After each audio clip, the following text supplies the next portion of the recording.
So like you added all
So hello everyone, and welcome to the third webinar of this weekly series.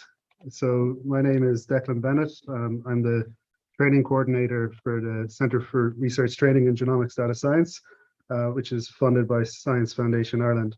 So I'll just give you some kind of background into our involvement with this webinar series. So the CRT is a cohort-based PhD training program, which is funded by SFI.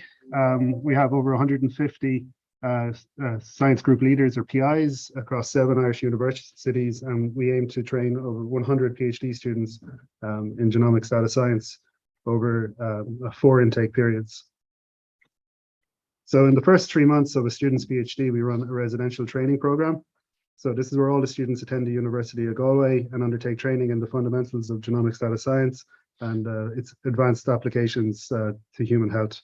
They then go on to enroll in the university of choice across the University of Ireland to complete their PhD projects. So this webinar serves as kind of a keynote address in a part of a week-long set of masterclasses where trainers associated with the African Society of Human Genetics will be delivering in-person training on the applications of genomics in human health across the African continent. So I think Vicky is going to talk about some upcoming meetings, and then we can get started with the webinar. Thank you very much, Declan. Yes, we just wanted to highlight, if you can move to the next slide, we wanted to highlight 2 upcoming meetings that are supported by the African Society of Human Genetics. This is the organization that is co-hosting these webinars. So the first meeting is happening in December in Morocco. You can see that on the screen. It's actually going to be a very exciting meeting. And it's happening December 12th to the 17th. Registration is still open, so anyone keen to attend, please apply as soon as possible. The second one is a much bigger meeting. Please go to the next slide, which is the International Congress of Human Genetics. This is scheduled to happen in 2023, February. Check out the website, and if you have any questions, do let us know. This is being co-hosted by the African Society of Human Genetics and by the Southern African Society of Human Genetics. This happens every 5 years, and because of COVID, it's we've pushed it out to allow in-person attendance. Thank you. We look forward to welcoming you in Cape Town. I'll hand over to Declan to introduce our first speaker, our speaker for the day. Thank you. Okay, thanks, Vicky. So today we have a fantastic talk again lined up by Dr. Segun Fatouma. So Dr. Fatouma is a computational geneticist, associate professor of genetic epidemiology and bioinformatics at the London School of Hygiene and Tropical Medicine, fellow of the Advanced HE, and a Wellcome International Fellow. He leads the African Computational Genomics Research Group at the MRC, UVRI, and LSHTM. His group's expertise includes, but not limited to, genome-wide association studies, polygenic risk scoring, fine mapping, Mendelian randomization studies, and drug targets discovery. He was recently awarded a prestigious Wellcome International Intermediate Fellowship to lead an innovative research program at the MRC, UVRI, and LSHTM. Dr. Fatouma co-leads the Nigerian Non-Communicable Diseases Genetic Heritage Study Consortium and co-directs the Nigerian Cardiometabolomic Genomic Study, NICGEN. A concerted effort to see over 100,000 Nigerian participants in the eponymous study, which will seek to understand the genetic basis of the highly prevalent non-communicable diseases in Nigeria, such as chronic kidney disease, obesity, amongst others. So with that, I'll hand over to Dr. Fatouma. So thank you very much for the kind introduction. I'm going to share my slide and start my presentation.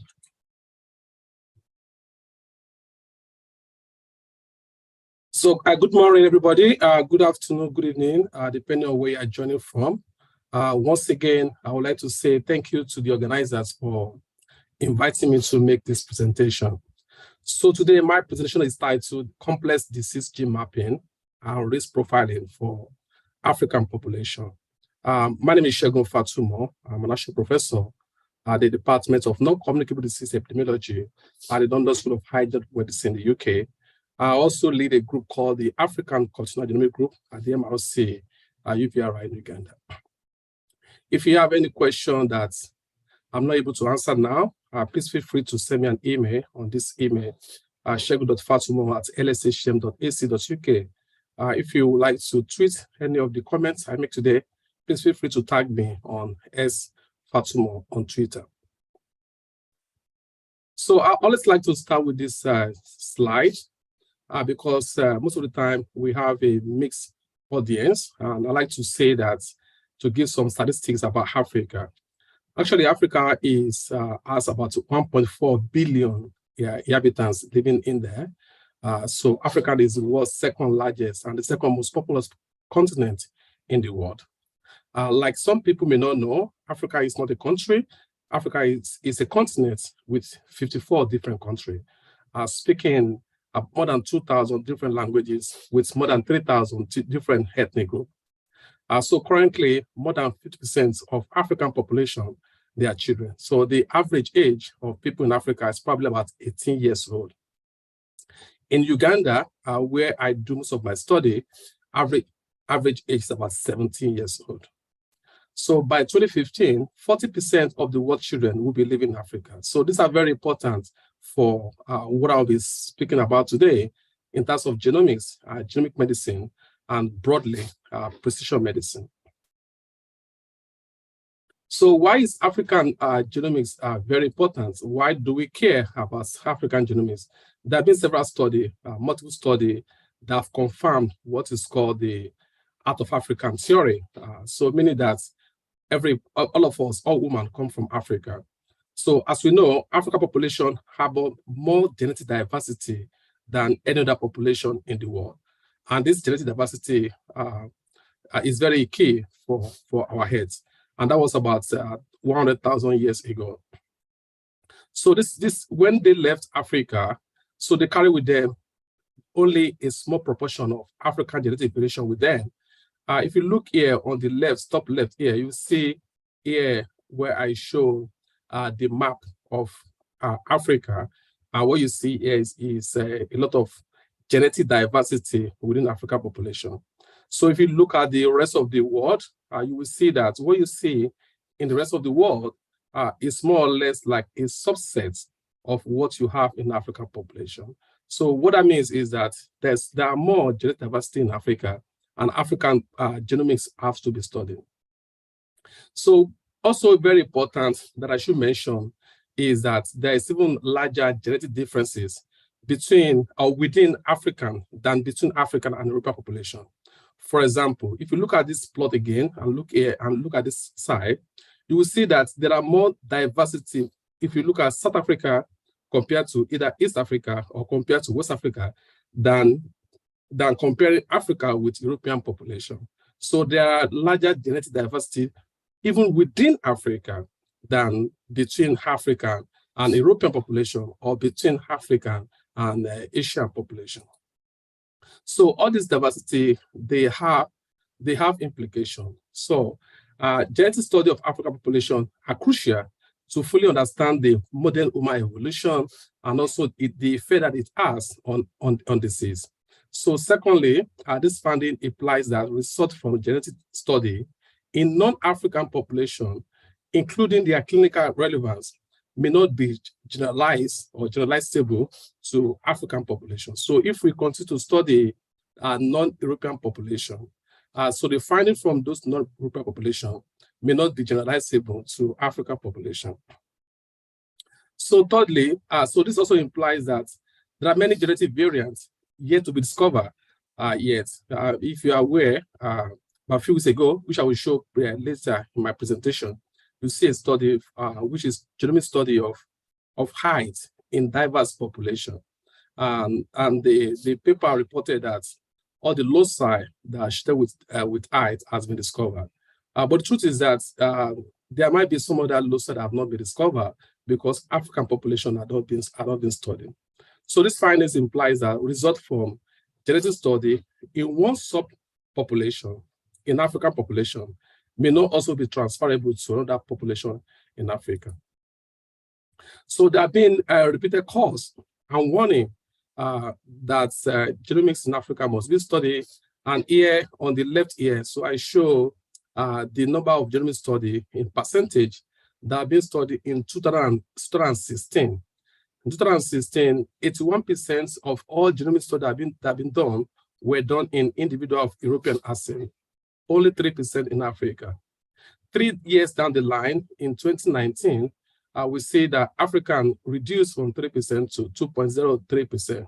And another 3 years down the line, recently, in the paper that we published recently in Nature Medicine, we reported that only 1.1% of African genomics has been studied. So we see that we're not doing very well. So there is a decline in number of genomics that have been studied in African population.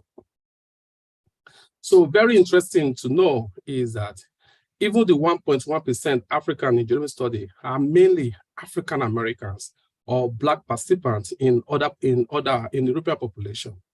So I'd like to make this warning that if we continue to study a small number of African in diaspora, that is the African American Black participant in the UK and Europe, and we group them together, call them, we put them together as a broad category for African ancestry. So what will happen is that we'll continue to promote genomic imbalance, we continue to widen age disparity, and fail to capture the genetic diversity in Africa. So again, we must think and we must look to study genomics of individuals in continental Africa. Here I show an example of one of the well-characterized biobank in the world. It is called UK Biobank. So UK Biobank currently have about 500,000 people. And that also includes about 38,000 individuals with non-European ancestry. So here you will expect that even in this cohort that have non-European ancestry, scientists will be interested in studying the non-European ancestry. But what we found out is that 93% of all study still excluded this small 38,000 individuals that are non-European. So again, our colleagues like to talk a lot about the need for diversity, but when the opportunity is shown forth to analyze data from non-European, they exclude them. So we must walk the talk. So here, again, is showing one of the biggest consortium trying to aggregate a biobank all over the world. You see here, more than 2.2 million individuals are being put together for biobank. So you see from all over the world. So if you look inward and look at the African map here, you will see that there is no even one biobank from African being represented. So what we see is that scientists tend to utilize data sets that are well curated and easy to access all over the world. And again, excluding the African biobank. So here, this is the paper I mentioned previously. This was a very an excellent paper that was published in Nature. And here it was a GWAS, including 5.4 million people all over the world. So what they did was to aggregate more than 280 GWAS. And you will see, if you read the paper, even though they mentioned that there's one study from Africa, but you see that even that one study from Africa is actually a part of an African-American study. So more or less, none of the study here is from continental Africa. So this paper have more than 600 authors, none from continental Africa. So they claim to have found all association. What I want to emphasize here is that in the last 10 years, thanks to AfSHG Africa and other initiatives from Africa, there have been some GWAS of height in continental Africa. So it's not that the GWAS from continental Africa is lacking. So my question is, why exclude continental Africa from such study? So in order to improve representation of African in genomic study, we must engage, we must recruit participants from indigenous population, we must also analyze them. So what we are doing is that I'm currently leading some African genomic program in Africa. So one of them is called the Ugandan Genome Resource.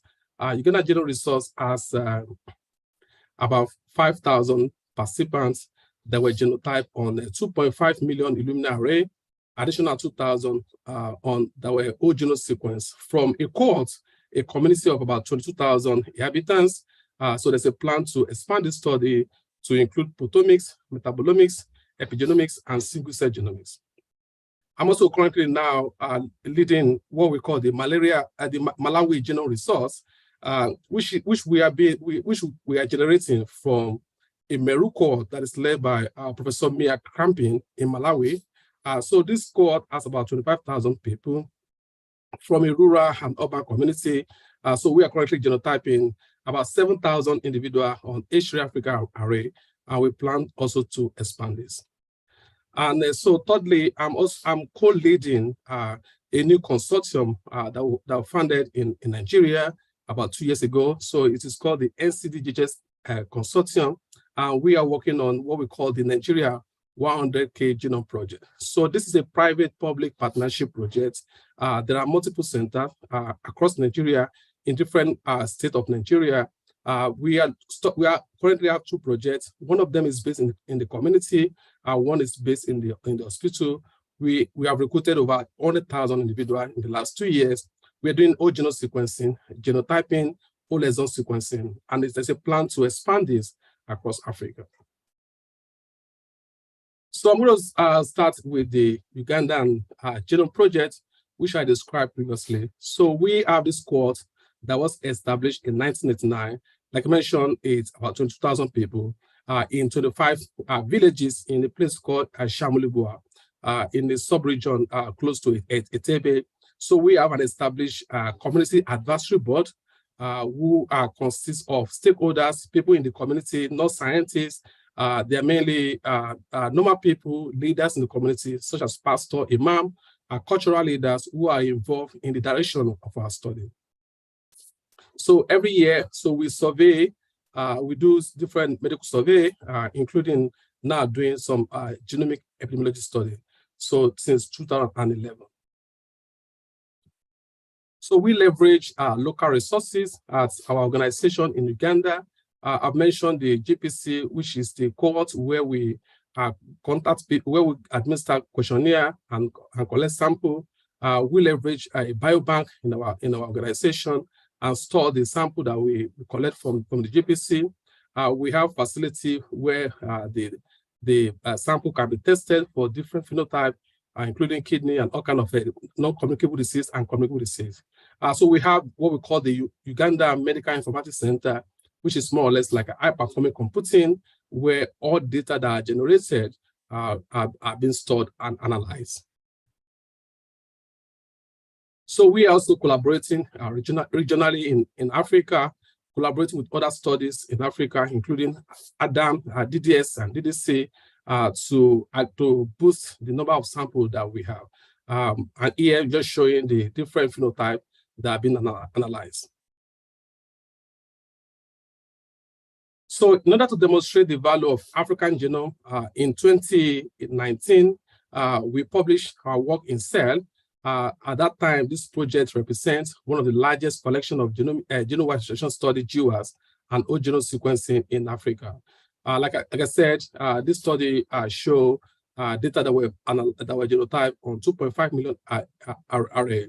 And we also incorporated data from other parts of Africa, including data from Nigeria, Kenya, South Africa, making a total of 14,000 individuals across Africa. And here, just to show the data from Uganda, you see a lot of diversity from just one local community in Uganda. You see different ethnic groups represented on this PCA. So we see an evidence of a population substructure which cause confounding, and there has to be an appropriate model used for this kind of analysis. So as you may expect, we find a higher level of genetic diversity in Uganda population that is not seen in similar study in European population. We find around a quarter of genetic variation identified in Uganda population have not been described before. So specifically, you see we had 9.5 million novel variants that are not represented in either 1,000 genome projects, phase 3, African genome variation projects, and UK 10K reference panel. So we also demonstrate the value of African genome resource by creating the African unique reference panel using the data set I mentioned previously, that's 2,000 whole genome sequence, and also the African genome variation project, and additionally 1,000 genome project. So what we see is that the unique reference panel that we created performs existing imputation reference panel, particularly when imputation is done into East and South African population.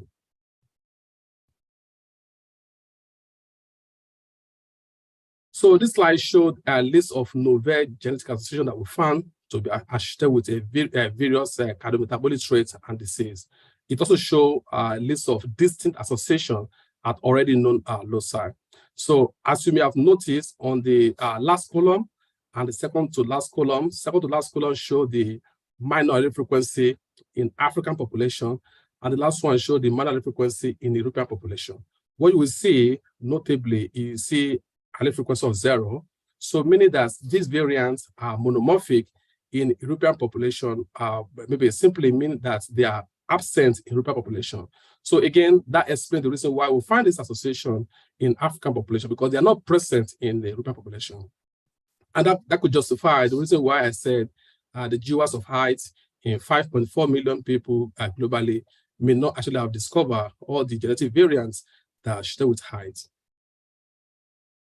So our study also leveraged on lower linkage disequilibrium in African data sets.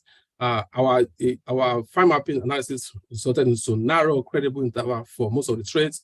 We can see that we're able to map 16 out of 41 distinct loci into a single SNP in the credible set.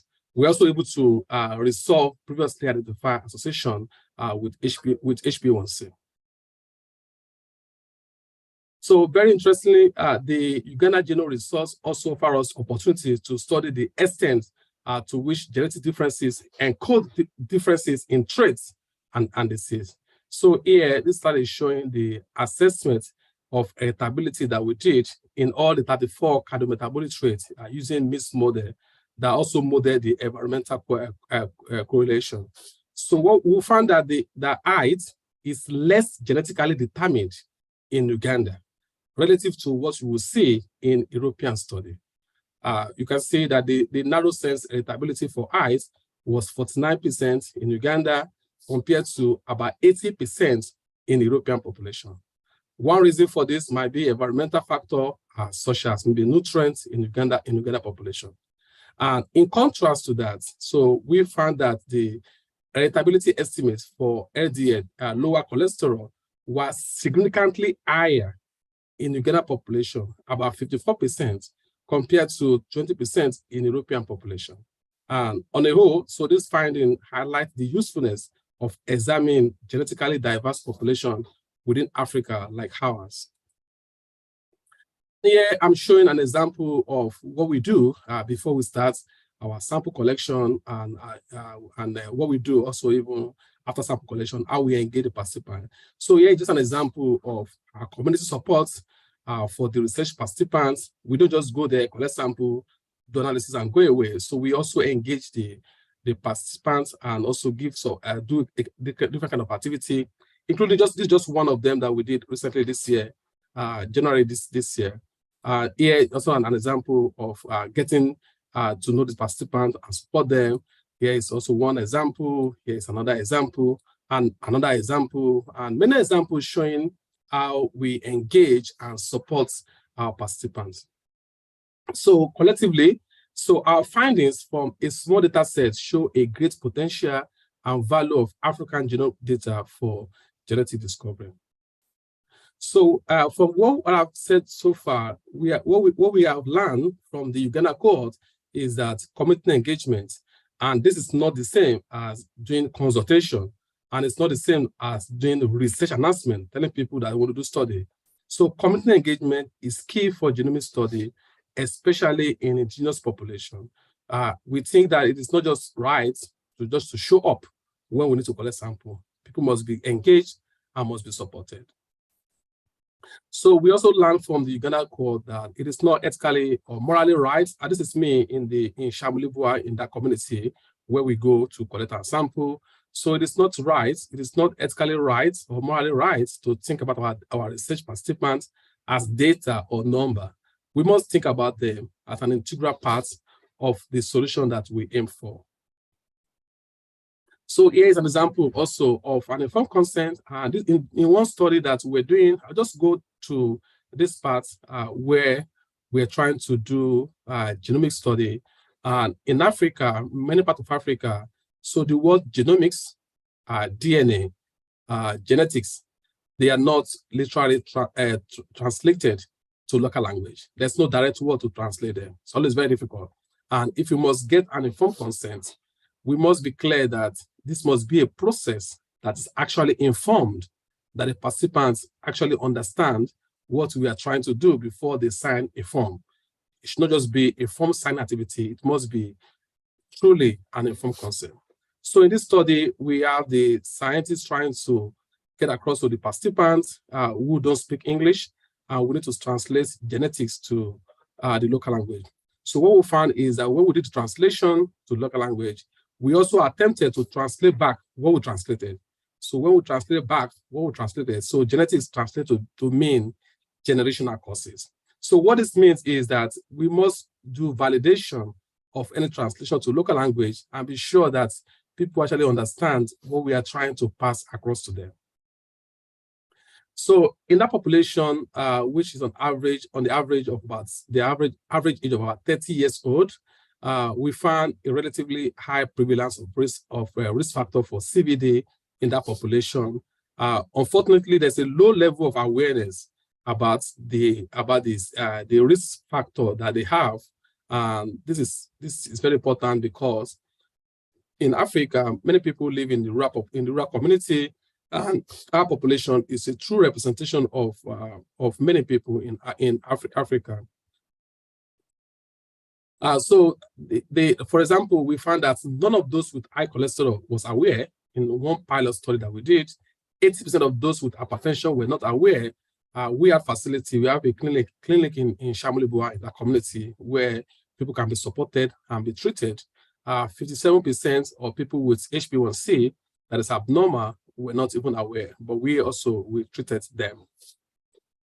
And here we have to provide the feedback before you can treat people. Of course, particularly we have to provide feedback to every participant that are giving consent to get feedback for their study. Here is just to show that Uganda, there's a clinic I mentioned previously where we see an average of 60 to 80% and support them for various outcomes that we see from the sample collected. So what we have learned from this population is the need to integrate feedback to the genomic study. We must remember that research participants may not have the capacity to understand your complicated journal in nature or in science. So we must find a way to communicate back to them what we study. So we have now extended our study, collaborating with MVP, that's a Million Veteran Program, which has about 57,000 African ancestry individuals, and also including 7,000 Black participants from UK Biobank. So in one study where we are looking at univariate and multivariate GWAS discovery of blood pressure in African ancestry individual. So what we do here is that we aggregate some data from the MVP, which I mentioned previously, UK Biobank, and our regional collaboration in Africa to see whether we will find loci that have not been found before. So we are applying both univariate and multivariate approach in this particular study. So what we found is that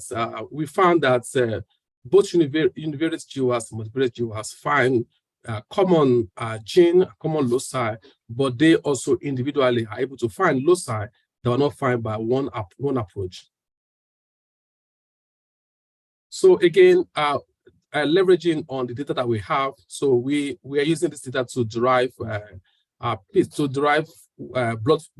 body shape using principal component analysis. using data from the anthropometric that we have collected from Uganda and also from South African cohorts. So what we did is that we defined what body shape is using PCA, and we perform GWAS for body shape in 6,400 people in Uganda and 2,500 people in South Africa. Here we found some novel loci that are shifted with the newly derived body shape. So this work is currently now under review. So this paper is currently now accepted and published. So here we use the same approach, the same PCA approach to define what is called metabolic traits, metabolic syndrome, or a cluster of cardiometabolic risk factor. Here you can see we have HbA1c, WC, blood pressure, and HGL, trying to see the clustering around them, metabolic syndrome, and defining that as just one phenotype. So again, we find some association that were not found previously if we look at each of these phenotypes individually. So what we find is that leveraging the correlation and relationship between those phenotypes, we're able to identify new loci that were not found previously. So here we assess whether lipid traits and have any causal effects on type 2 diabetes in African ancestry individuals.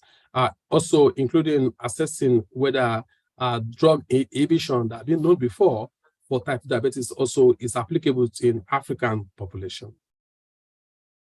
So what we found here is that using Mendelian randomization approaches, so we show that higher genetically appropriate type 2 diabetes, LDL, total cholesterol, and HGL, they were associated with risk of stroke in African ancestry. And there was no evidence of difference in this estimate between African and European population.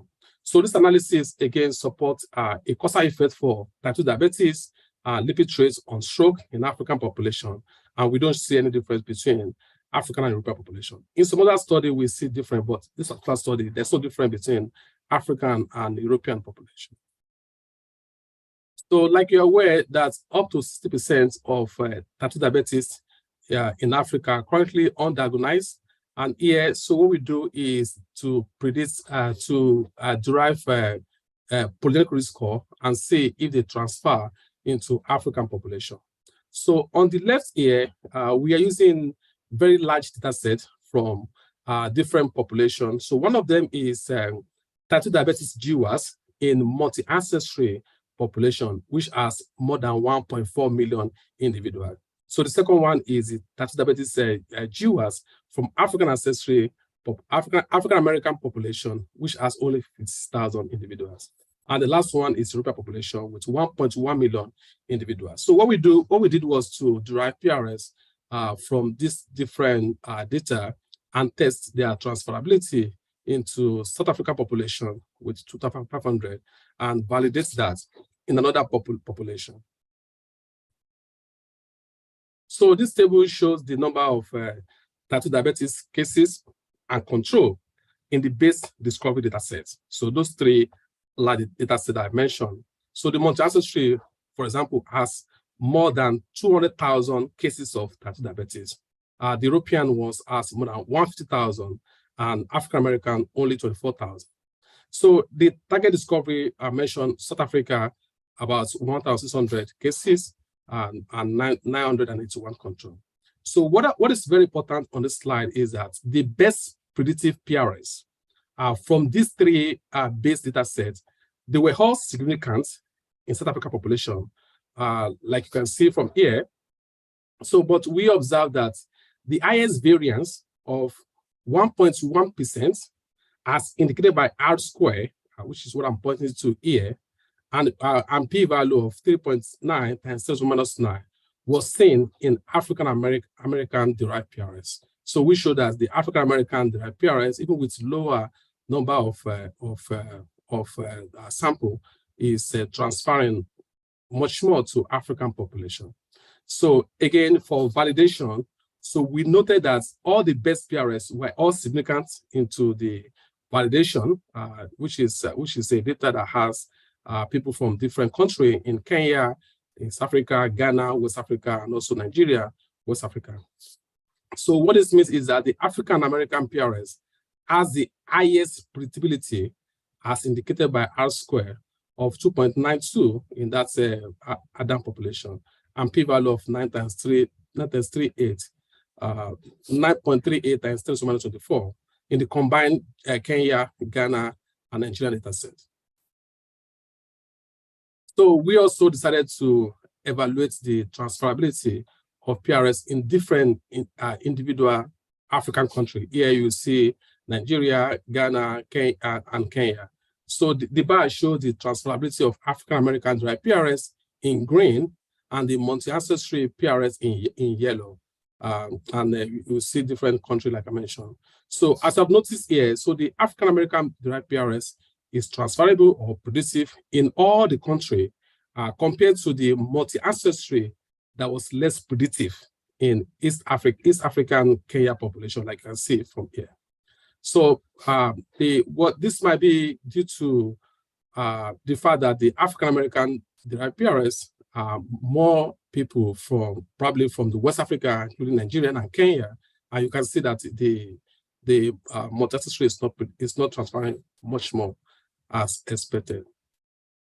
So again, we showed that the model with the conventional risk factor of age, BMI, and as well as 5 PCA and sex had an area under the curve, which is AUC of 67.9%. Why that's one of the African American PRS, and including the 5 PCAs, age, BMI, and sex, at 69.8%, which is higher.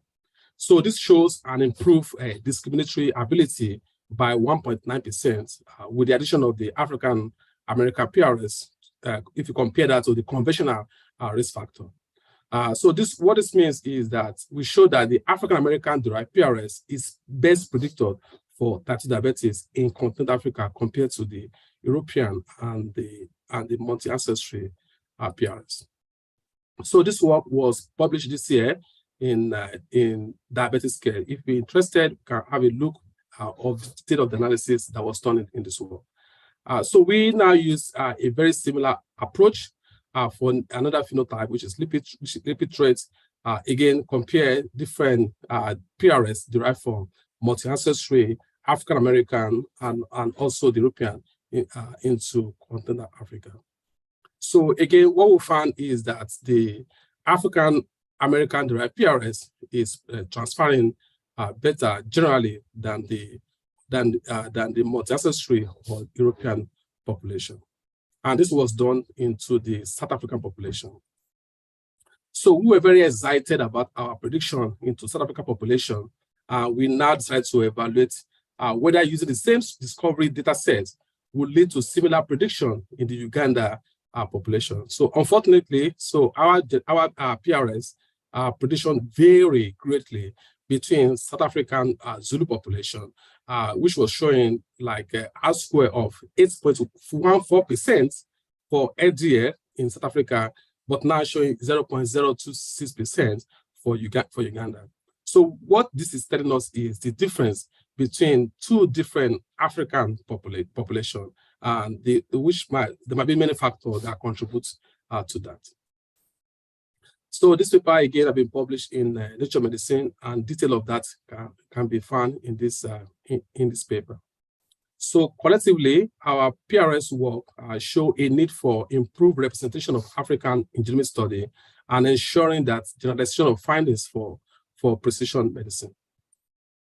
So if you are aware that many countries all over the world are now establishing their genomic medicine. I've mentioned UK Biobank with a program that has 500,000 individuals. All of us project that has a program in the US with 1 million people, Australia, Brazil, China, Denmark, Switzerland, Estonia, Finland, because of the importance of this. What you will notice is that in Africa here, so there are no really any genomic initiative for any country in African population. And even people are very, very specific for precision medicine, such as for type 2 diabetes. You see different initiatives coming all over the world. Again, Africa is just lacking in this kind of initiative. So, like I mentioned previously, our aim is to improve representation. I've talked a lot about the Uganda Genome Resource, and so now the NCD GHS Consortium, which is working on the Nigeria 100 Genome Project, is also a very exciting study that we are currently doing. So, in order to improve representation of African genomic study, 2 years ago, so we started creating what is called the Nigerian 100K Genome Project. So this is a partnership, a private-public partnership project with a biotech company in Nigeria and in the US called 54Gene, led by Dr. Abasi Eni Obon. And here you see a partnership with Professor Salako here, who is Director General of Nigeria Medical Research in Nigeria, and Professor Oyekome Nash, who is also a director in the Nigerian National Biotechnology Agency. And here is a colleague in academic trying to put expertise together to lead in forming scientific objective for this study. So so African scientists must stop waiting for government's money that will never come and think about an alternative. And one of such is a private-public partnership that we form. So we published a paper this year in Nature Genetics, so where we define a 5-point agenda of what we plan to do with NCD-GHS. And so basically, we are collecting sample in 100,000 people and more. We're designing a custom array. So we are designing study for whole genome sequencing, whole exome sequencing, and genotyping. We are also empowering African scientists, including trying to do capacity building and also training people. But the detail about the paper, about what we are doing, AfSHG, like I mentioned, has been published in this paper for details. So in brief, this project is divided into two. So there is the hospital-based project, which is called the Heritage Study, looking into different hospitals and trying to take sample for different diseases. And here is another project which I lead. It's called the Nigerian Cardiometabolic Genomic Study in the community, applying a very similar model that we use in Uganda Genome Resource. So the NIGEN project basically is trying to estimate prevalence of a range of cardiometabolic traits and produce a comprehensive catalog of human genetics variation in Nigeria, and also what the contribution of those genetic variants might mean for health and disease in the Nigeria population. And like I said, we are looking at different states. Nigeria, looking at the south, the north, and the west, and trying to link that to different teaching hospitals in Nigeria. So lastly, a project that we started working on is the Malawi Genome Project. So this project, like I said, has more than 2,000 adults that were recruited from a rural community and also from the urban community in Malawi. There have been a range of NCD that have been collected, including communicable disease that have been collected and phenotype. So currently we're genotyping 7,000 individuals on East Africa Illumina array and plan to expand that. So very exciting about this project is that the study design, the sample recruitment, the storage, biobanking, biomarker testing, DNA extraction, and the first large-scale in quotes of human genetic variants is done in Africa. Analysis will be done in Africa, and the perfection will be led in Africa. So this is a very exciting project that is upcoming. So to conclude, so again, this year we published this paper in Nature Medicine, where we provide a roadmap to increase diversity in genomic study. And here is a roadmap that in order to improve diversity in genomic study, there must be willingness from our colleague researchers to analyze data to design study from African population and also other underrepresented population. There must be willingness from the community and the funder to focus on the other underrepresented population. We must leverage on infrastructure that are available. I'll show an example of infrastructure that are available in our community in Uganda, and there are so many other such infrastructure all over Africa. that we must leverage on. There must be some strategic funding. A very good example of such strategic funding was the AfSHG Africa funding, which was focusing mainly on recruiting data from the African population. So capacity building is very key, and we must also participate in the global consortia. So in conclusion, Africa has the greatest genetic diversity, and as such, African genomic data and resources, they are key for genomic and precision medicine. Unfortunately, genomic research, as we know today, has a white net bias, which we must take effort to fix. So for what I've shown today, I've shown that from relatively small-sized African genome resource, including from the Uganda genome resource, we have shown great value of this resource for novel genetic association and also for genetic risk prediction. So the existing data biobank that we have in Africa and the new one that are coming up in Africa will help to fix some of the current genomic imbalance. So I would like to start by appreciating members of my group, the African Computational Genomic Group in Uganda and AfSHG, and also my partner and associate member of the group. I'm particularly need to acknowledge my founder, particularly welcome, which is currently funding my fellowship and all others. Thank you very much for listening. Thank you so much, Segun. So some questions have come through on the chat. So we have some time to get through some of those. The first is from Matthias. Why was the heritability in LDL much higher in Ugandan than European ancestry?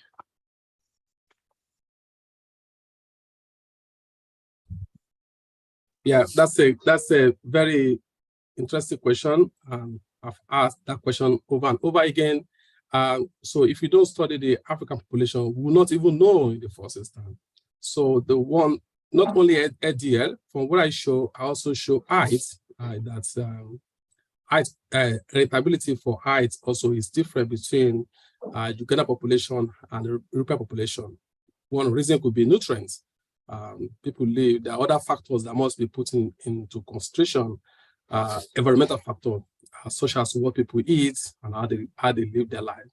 So that's all I can say about the difference that we see in terms of heritability between those two populations. That's great, thank you. And what multivariate GWAS methods did you use? I presume this is in the Ugandan study as well. Did you say what's kind of GWAS? Multivariate GWAS, so what methodologies or tools did you use? Yeah, so there are so many tools that we use. So first of all, we must remember that in rural population in Africa, people tend to live together. I mean, people that are relatives or family. So you are going to be seeing a lot of relatives in your study, and this must be accounted for. So we need to apply a mixed model approach to cater for relatedness and also some cryptic relatedness. For multivariate GWAS, we've used MTAG. MTAG has been a very fantastic software. There are also other software we've used. Recently, we used one software called Scopa for the MET-S project I mentioned. There are many software that we also use GEMA because GEMA implemented mixed model. Thank you. So Ashley has asked, thanks for a great talk. Just a couple of questions, please. One, for the Ugandan resource or any other African cohort, is there any data collected on skin disease such as eczema, which has been shown to be more severe in African ancestry compared to Europeans? And two, if there is a high genetic diversity between African populations, would a meta-analysis have to adapt a random effects model? Excellent question about the meta-analysis. Okay, so currently we are working on a project that is called Kidney Gen Africa. What we are doing is to aggregate data set from all across Africa, including West Africa, East Africa, South Africa. And as you expect, there's a lot of diversity and difference between this population. So what we are doing first, because we need to test what would be the best way to do meta-analysis in Africa population. So what we are doing first is to meta-analyze all the study from West Africa. We cluster different study by region. So we look at West Africa, we look at Southern Africa, we look at the Eastern Africa, and we try to assess relatability, assess heterogeneity between those, and we now pull them together. So we don't know a lot about how whether this is going to be like a fixed effect or random effect until when we do this study before we know what is going to, and this is also going to depend on how phenotype were defined in those different populations. So for the first question about about whether we have eczema or skin disease, I have to check. You know, like I mentioned in Uganda Genome Project, we've looked at this. We've gone back to this population for more than 30 years. For every year, we have studied different kind of phenotype, including currently looking at different mental health, also including looking at depression and all that. So I have to check whether we have anything that has to do with skin disease. I'm not, it's very uncertain, but if you do, maybe just send me an email and I can have a look at it. So what we've done in terms of phenotype that we don't have is that we form collaboration because we're able to contact the participants and introduce to them a new study that might be of interest to them. Okay, thank you. So given increasing ethnic mix in urban areas in Africa, what is your comment on the extensibility of research in rural areas in Africa where there is no to less ethnic mix to urban population? So if I understand that question very well, so I think there is a lot of diversity in even rural community. So the Uganda genome result that I show you is just one cohort that has different ethnicity. You know, I showed that one cohort in Shabulugwa having about 10 different ethnicity clearly show from the PCA. So I think the fact that people live in the rural community or urban community may not imply that there are no different ethnicity living in those in either urban or rural community. Okay, so Elvis has a question on public-private partnerships. Can you share some operational challenges in translating genomic studies to precision medicine in Africa using the 54 gene as a case study? Okay, so the answer is that I don't know because we are not yet at the stage of translational genomics. So we are still at the elementary stage of this partnership. So what we've done in the last 2 years was mainly to collect sample in 100,000 people in Nigeria. And currently we've done whole genome sequencing in a few of them in different ethnic groups. We are not doing genotype, we're not trying to genotype some of them. I think we are far away currently from the stage of translation genomics. But if you talk about the partnership, so far, last 2 years or thereabout, for me, it's been a very fantastic partnership so far. Great, thank you. So the next question is more for the society. So if Vicky is here, she can reply to Lily's question.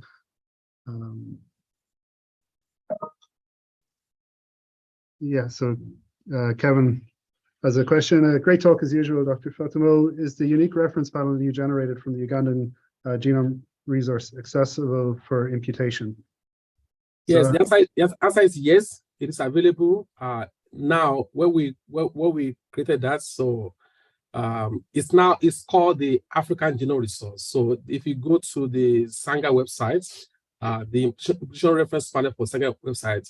So what is called the African Genome Resource is the resource that I'm referring to, which we generated.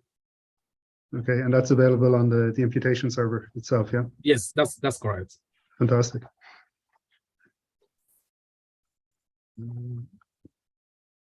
Okay, so I think if there's no more questions coming through, we can end the webinar here. So just thank you once again. That was fantastic. Talk, and I guess kind of look forward to seeing the science that comes out of these genome projects as they build in size. I think there's a question about TopMed panel. Oh, yes. Okay. So we have a student, a PhD student trying to compare our reference panel to the PubMed, another reference panel, when you are inputting into African population. So what we find is that from SNPs with non frequency of maybe 2%, I'm not quite sure now, you have the same level of accuracy with PubMed. But when you look at a SNP with a real SNP, maybe like 0.1% and below, you see that the reference panel from the African Genome Result perform better than PubMed. So that's what I can remember about that. So is the real variants, we have the African reference panel perform better, but for the common variants, we have African reference panel and PubMed perform at the same level. Awesome. Thank you. Okay. So, Vicky, if you want to just kind of clarify the deadlines for the society meetings, I can finish here and leave Dr. Fatimou go. So thank you once again.